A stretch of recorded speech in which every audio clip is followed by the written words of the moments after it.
भक्ति का बैकुंठ लोक माना जाता है जगन्नाथ धाम।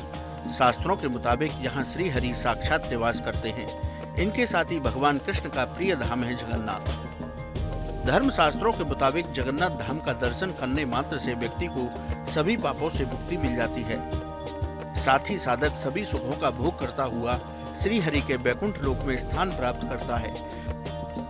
भगवान जगन्नाथ के इस पावन धाम से अनेक चमत्कार जुड़े हुए हैं। इन्हीं में से एक है भगवान जगन्नाथ का महाप्रसाद।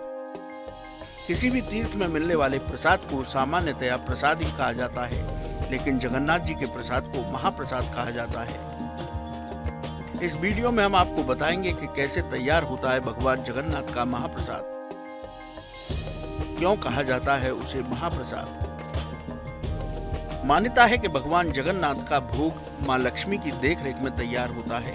भगवान जगन्नाथ हर रोज 56 तरह के व्यंजनों का भोग लगाते हैं। इस प्रसाद को एक खास रसोई में तैयार किया जाता है। जगन्नाथ जी की रसोई दुनिया की सबसे बड़ी रसोई है। इस रसोई में 500 रसोइये और उनके 300 सहयोगी महाप्रसाद तैयार करते हैं। भगवान का भोग चूल्हों पर बनाया जाता है। इसे तैयार करने का भी अलग तरीका है। सारे पदार्थ मिट्टी के बर्तनों में तैयार किए जाते हैं। प्रसाद तैयार करने के लिए 7 बर्तन एक के ऊपर एक रखे जाते हैं।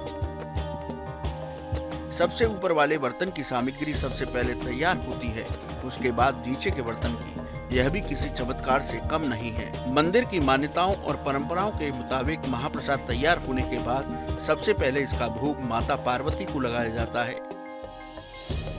इस मंदिर परिसर में बिमला देवी नाम से माता पार्वती का मंदिर है। इसके बाद ही भगवान जगन्नाथ को भोग लगाया जाता है। ऐसी मान्यता है कि एक बार माता लक्ष्मी ने भगवान की इच्छा से ही नारद मुनि को यह प्रसाद भगवान की अनुपस्थिति में दे दिया था। तब से भगवान जगन्नाथ के सामने महाप्रसाद ग्रहण नहीं किया जाता। भगवान जगन्नाथ के मंदिर में हर रोज 20,000 से 50,000 लोगों के लिए महाप्रसाद तैयार किया जाता है। लेकिन देखा गया है कि किसी दिन लाखों लोग भी पहुंच गए, तब भी प्रसाद कम नहीं पड़ा। इसके साथ कभी महाप्रसाद व्यर्थ भी नहीं होता।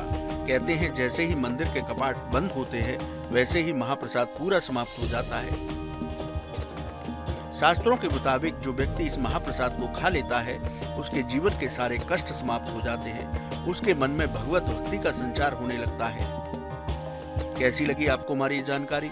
हमें कमेंट बॉक्स में जरूर बताएं। बाकी धर्म कर्म से जुड़ी तमाम जानकारी के लिए सब्सक्राइब कीजिए हमारा डिजिटल चैनल और देखते रहिए न्यूज नेशन स्तुति।